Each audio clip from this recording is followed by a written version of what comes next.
Hey everyone, today is Thursday, and you know what that means? It's the first Thursday of August, and that is the our every month we do our live Q&A, and there's some great questions. There's even a quiz, and there's some information about scheduling. We're going to go back in history about 5 years and look at some of the impact that you've made, and we are going to share uh, a few insights into our coming schedule. So you're going to want to really connect with us today.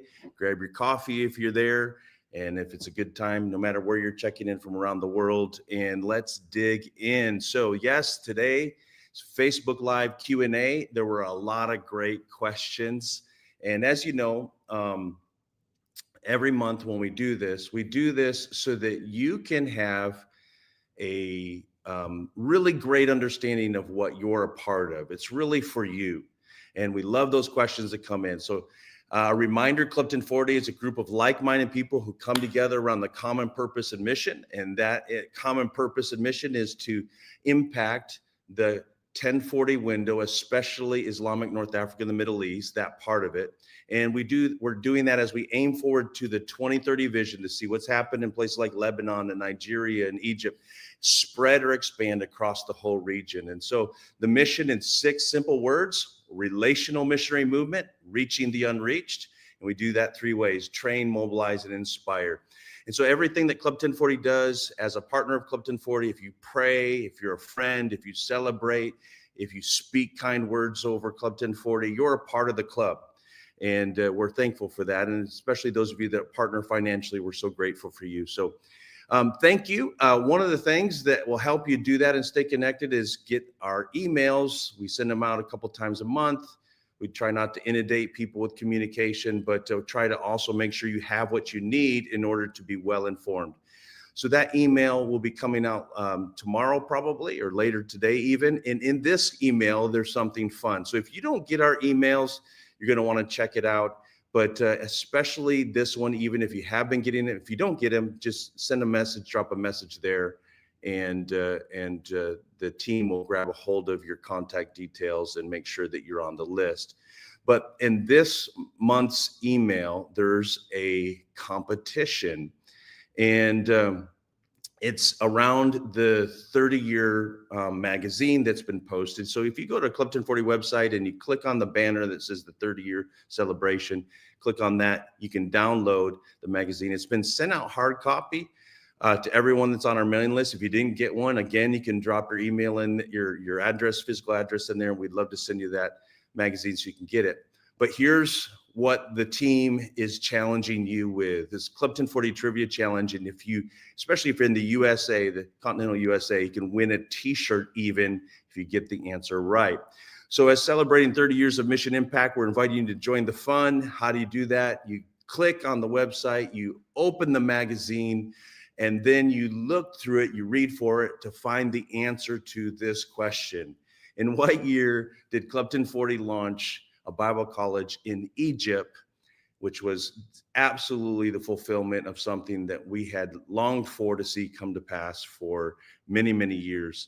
And so what year, I know the answer, I'm not going to tell you the answer, but what year did Club 1040 launch a Bible college in Egypt? And then if all you got to do is send an email to admin@club1040.com and put in the subject line trivia answer, and that will help us sort through all the emails that we get and make sure that your full name, your phone number, your mailing address, your t-shirt size, small to double XL, and we'll send you out that t-shirt if you're the winner. So additional details, just to kind of make sure that we've communicated all the sort of fine print, is the shirts are only going to be able to be mailed within the U.S. to a U.S. address. International participants, please do participate. And we'll send you kind words and love and prayers instead of a t-shirt. Deadline for this is August 15th. And so grab a hold, click on that banner after we're done with this Facebook Live, and look through and see if you can find the answer to that question. When did the first Egypt Bible College start? Okay, so we had lots of great questions come in through the month. And a reminder, you can ask questions even today. You can drop a question in there and we'll endeavor to get to it. Our team will help me do that. But then also, All month long, you can be sending questions. And what we try to do as a team is we try to gather those questions. You can do it through our social platforms like Club 1040 on Facebook, Club 1040 on Instagram. Send those messages, and we'll do our best to add those to this and try to get to answer them at least in this call if we can. So, one of the questions: have you ever gotten lost in a country where you don't speak the language? And what happened? Well, this is much more of an issue. We've been doing this for 30 years, much more of an issue if you go way back before GPS, cell phones, Google Maps. I mean, I remember when we went to Nigeria in 2008, 2007, 2008, when we first started going, Google Maps had not mapped out even the major cities yet in Nigeria. But as we were there over time, more and more of the mapping took place. And it's kind of funny because, in the US, you can see the Google cars going around, and sometimes you can see the shadows in Google Maps and stuff like that. Some countries, people are walking around with the little cameras and stuff on, and they do that. And you get some really interesting visuals with that. Anyway, so this question reminded me, I've been, you do get lost. And then before Google Maps and all that stuff, you do get lost a lot trying to find your way around.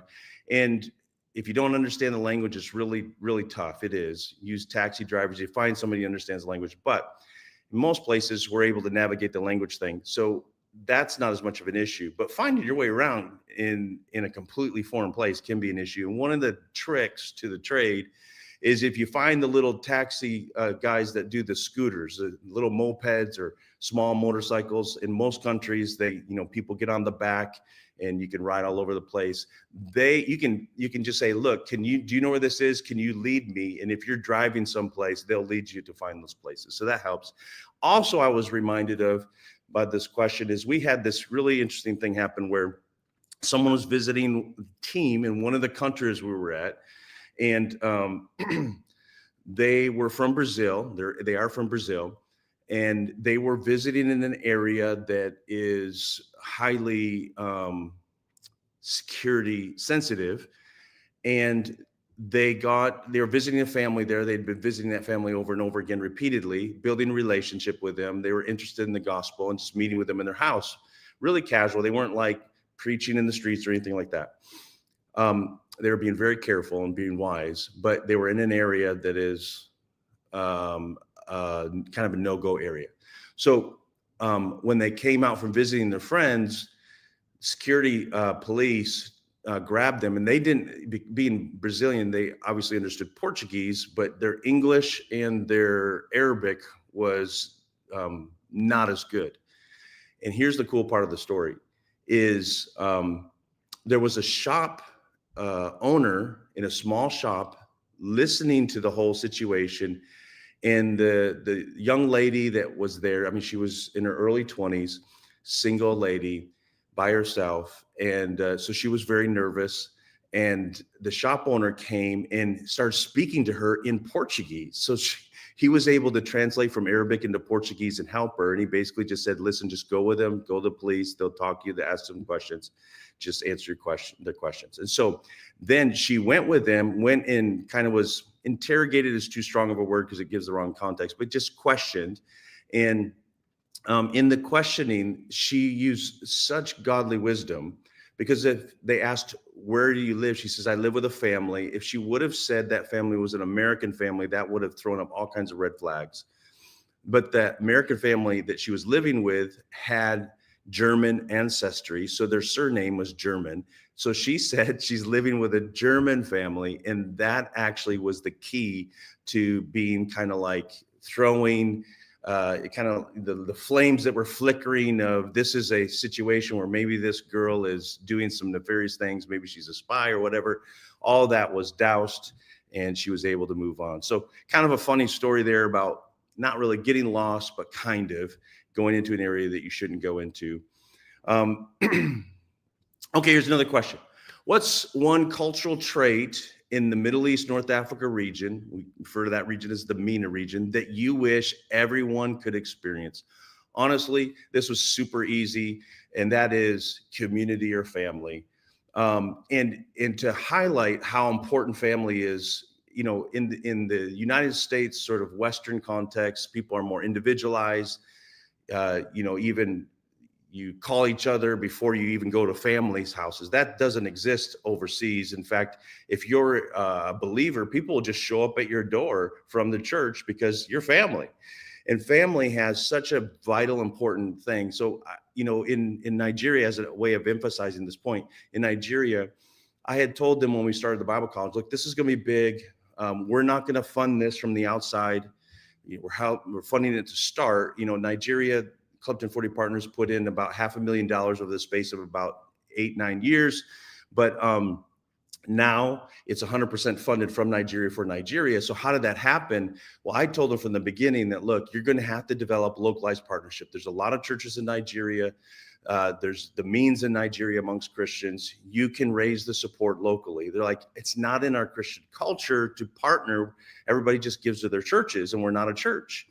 And we wanted to keep tuition down. So I'm like, you're going to have to raise at least half of our budget in localized partnership. And they're like, they didn't think it could be done. And I said, listen, it's got to be done. Go away, pray into it. This is our local team members, and figure out how to best do that. They came back and they said, we were prayed. God gave us wisdom. And that wisdom was, they said, we know in our culture, family, everybody does everything they can do to take care of family. So for example, in Nigeria, if someone is getting married, all the family get everything together to make sure that that family starts marriage with everything they need. If someone is traveling overseas, all the family get together and give them resources and finances to help them go overseas to go to schooling or whatever. If someone dies, all the family come alongside to help make sure that all the needs of the family are taken care of. So family is like number one. And they said, when we started emphasizing that the graduates of our Bible college are family, and as students, we're family, and then the ministry is family. They started emphasizing all those things, then partnership made more sense to the students, the alumni, et cetera. And so I thought that was a pretty cool thing. And really, all across the Middle East and North Africa, that is the case. Family is such an important thing. Loads of other questions as well. And I'm going to highlight this one. I'm going to talk about why we emphasize projects in a second. I'm going to show you a project from 5 years ago, because it's the 5-year anniversary in just a minute, just to kind of warn the team. But before I do that, I want to mention this. What's something that you wish every Club 1040 partner truly understood about the impact? One, I thought about this for a while, and really there's two. One is this is a Kairos moment within the Middle East. The way things are changing, and they're changing so rapidly, especially since October 7th, and the ripple effects of what's happened because of war, things that have happened in Syria, things that are happening in Saudi, things that are happening all across the region. This is a Kairos moment. And the church, I wish every partner would see that the more we do now will have greater rate of return, ROI, return on investment. It will have a greater impact. And then the second thing is kind of related to that, and that is, if you could see how your partnership in doing things like projects and the different things that we've done over the years, how it has a continuing return on investment year in and year out, year in and year out. Even though you might have given to a project in the past, that continues to have a ripple effect that goes way past when that project was funded and finished funding, because the lives that were impacted continue to change lives and lives and lives and lives. And so I'm reminded of an example of that.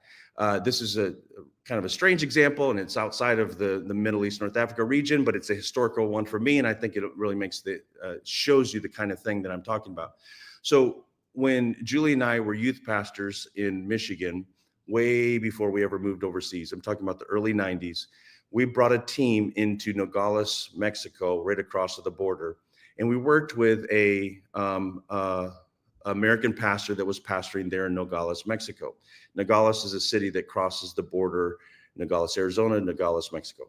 And so in one of the outreaches we did was in a basketball court, La Concha. And while we were there, there was a gang that came over we were kind of ministering, the whole team was ministering to a bunch of children, maybe about 50, 60 children.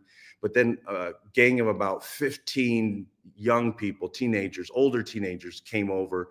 And one of the guys had a rifle and they're walking over. So I peeled off and went over and started talking to them. And I won't tell the whole story, but what it turns out is that whole gang came to faith, and through a pretty amazing thing. One of the gang members had died and she had experienced heaven. And I told her to tell her friends. She'd never told her friends about it. I told her to tell her friends about it.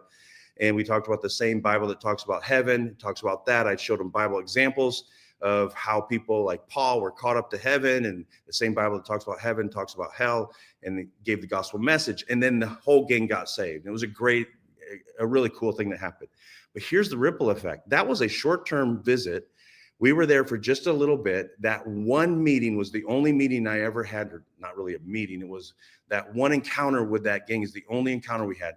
But then a couple years later, I saw those mission pastors at a conference, and they said, from that day, that gang has never reformed. In all the places where you saw the gang's name spray painted everywhere, it's been crossed out. And then about 10 years from the time we visited, I saw the pastors again, and they said, you know what? There's a number of those guys that are now pastors in churches that were a part of that gang. So there's this ripple effect that takes place when you partner. So if I could say, if there's anything is that I would like Club 40 partners to know, is your partnership doesn't just make an impact in the month you give it or in the time you give it, and that's it, and then it finishes. It touches eternity so it has eternal significance attached to it. Lives are changed and transformed. But even in this life, there is a ripple effect that takes place. One life impacts another life, impacts a number of other lives, and it makes a tremendous impact. This return on investment is very large for Club 1040 partners. So I want to touch on that. That was a great question. Thanks for asking that question. And then two questions that are kind of linked together. What do you prefer more? Do you prefer regular monthly support that goes to the general fund or projects?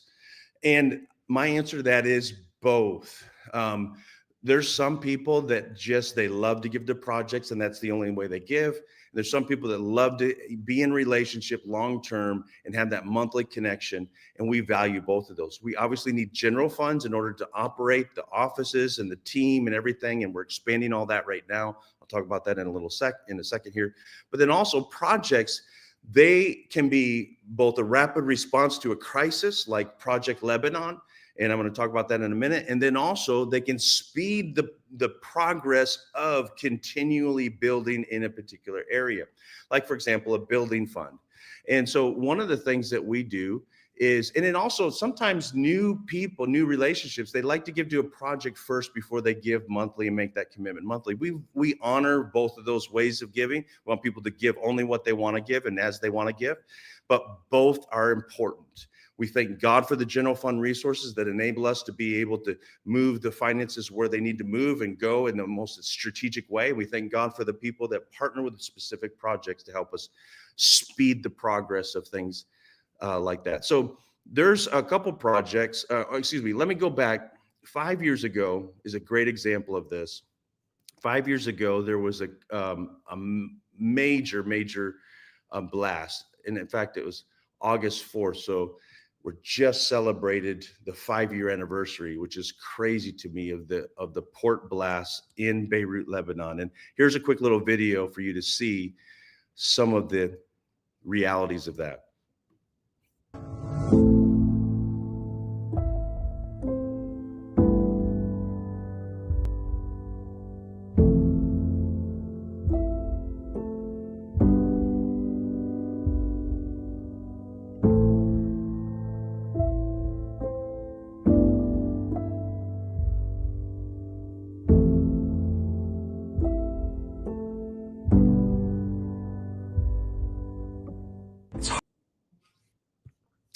So I just wanted to kind of give you a glimpse of that. And then the team can pull up the screenshot from our YouTube channel. If you want to know more about that, at the 1-year anniversary, we did a lot of the August 4th blast. You can see there on the right-hand side, you can see there's 1 year, 1 year, 1 year, 1 year, all these videos of story. And they're just, I wanted to remind you of that because 5 years on, in large part because of the impact of people's hearts and minds. So it's like your immediate response as partners, immediate response. We have people that gave to that, and that's all they've ever give to in relation to Clifton 40. And we're thankful for that. There was over $200,000 that was raised within about 2 months. And with that, I think 15 churches and businesses, 60 homes repaired, 25,000 hot meals. We supported churches, local churches that were providing hot meals in the streets for people. Because in Lebanon, especially at that time, the government was in a really, really challenging place.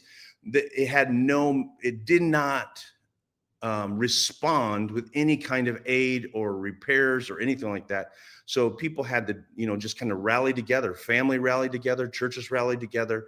And Clifton 40 took the resources you gave and came alongside churches to help them make repairs, businesses to help Christian-owned businesses, mostly to help them make repairs, 60 plus homes. Those homes, all the repairs and things, a large number of those homes were not Christian homes, they were Muslim homes. And through those interactions of repairing the homes and resourcing that, over 100 people's lives came to faith because of that.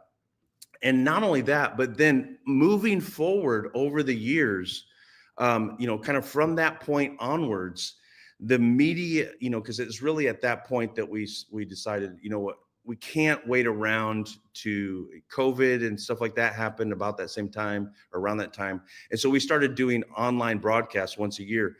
And there were over 5 million people in the space of 2 years that watched the full service that the church did.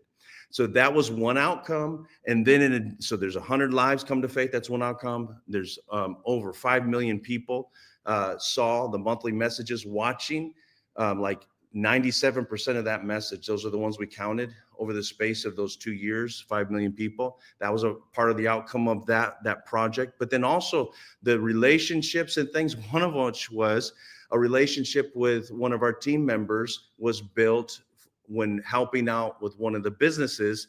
And through that, a marriage took place. And so Rafi and Patricia had spent a lot of time together during that time. And you've heard Rafi's name before. They ended up getting married as a part of that. That's a ripple effect of that. They now are actually right now, they're in Switzerland doing ministry to Arab speaking people around Zurich in that area. And then they're also one of the core leaders of the team in Lebanon, both for the church and for the Bible college there. So there's this ripple effect that just keeps going and going and going. And then it resulted in the church being launched, the church continues, the Bible college being launched, all of that because of that project. So projects make room, they speed things up, they fast track things. And now one of the things that I wanted to mention is that we've just refreshed our projects page. And so if you go to Clifton 40 and you look at, let's see here, you look at the homepage, there's 3 projects on that homepage. And one of which is that we're believing for 30 organizations to celebrate 30 years to also help make room for the 2030 vision, to empower the 2030 vision, to see what's happened in places like Lebanon and Egypt expand across the region. So we know that if we have 30 new organizations at the rate at which the organizations support us now, at that same sort of average amount, that we will be able to accomplish what we need to accomplish by the year 2030 to see that expansion take place. That combined with 300 new individual partners. And we're making progress on those. I think we have 9 organizations already. So, and then I think there's 30 some new individual partners. We also have on the homepage the MENA headquarters, new MENA headquarters in Egypt, the family that is representing, that we're partnering with there they just had another child. They just relocated back there. And we've got 2 team members, 2 employees. We started this project last year and it's almost fully funded. We're so thankful for that. If you click on any of those buttons, the sort of learn more buttons, it sends you to our projects page. And the projects page has 9 projects on it. And you'll see that one is We just launched the UK office there, and we did that all with general fund money, and we're looking to raise the resources to replace that general fund money. And you can click on more about that. The US office, as you can see behind me, we're here for 2 weeks before we leave next week for another six weeks or so on the road. And as we aim to minister in over 30 churches this year, and I think we're already at 26. I think we've got 30 some that are scheduled, but the new US headquarters is built externally. We're using it, but then we want to renovate some of the things on the inside and finish it off. And the project is on the website for that. But then also there's a really exciting one. We've talked about this before, but the Syria building project right on the border. That's the next place where there'll be a new campus for the Bible College in Lebanon, and it reaches into Syria. You can check that one out. And then we have some like the North Africa security sensitive expansion and the Middle East security sensitive expansion. Those two things, basically the Middle East, North Africa region split into two, and we can't talk about all the countries. So we've set budgets according to what we would like to do and enable us to empower team members to go into countries and develop what we call advanced team visits and develop relationships in these countries, fact finding in these countries, prayer on the ground in these countries to develop the God strategy in each location. That's what those are for. And then, of course, the Bible College in Lebanon, the scholarships continue to come in. They're in their second level. They'll finish their second level next year. We appreciate everybody that's continuing to support that. And I do know that there are some pledges that haven't quite come through. So if you want to help secure that full investment so that they're fully funded, that's one way to do that too. All those projects you can see on the Club 1040 website page. And they really do make a major impact. So I want to say thank you so much. So prayer points for August: expansion prayer. Just continue to pray into that. Pray as the Lord leads. Let us know if the Lord shows anything. We love it when people do that. 30-year tour continues the next 6 weeks. And that next 6 weeks ends with a really amazing thing, and that is the Supernatural Children's Ministry Summit, and Julie Beemer and the team will be there. And so that we'll be in Illinois, Champaign, Illinois. We'll be in Minnesota. We'll be in... let's see, the team will be in Michigan for a bit at the Link Conference. We'll be in Colorado for a bit. We'll be back in Minnesota again. So several different places. And we finish with, before flying back overseas, with the Supernatural Children's Ministry Summit. And Julie and the team are going to be represented there. And Julie will be one of the keynote speakers, as well as doing some workshops. I encourage you to find out more information about that. It is hosted by Mark Harper Ministries, and there's loads of sessions and loads of information. You can find out more about that by connecting with the team or just going to their website as well. So thank you so much for praying into as we hit back on the road again and we start touring. Like I said, we'll be in Midwest Believers Church, Pastors Trent and Rhonda Cloyne, Champaign, Illinois, and that's on the 17th. And then the 23rd through the 24th of August, Established Hearts Ministry, Dwayne Hanson in Lakeville, Minnesota. And then first weekend in September at Faith Family Church, Pastor Tony Finley in Omaha, Nebraska. And thank you so much for helping to spread the word. If you have any questions, let us know. Don't forget about the trivia challenge. And continue to pray with us and stand with us for all these things take place. Keep your questions coming. Great questions. We so appreciate you. God bless you. Until next month.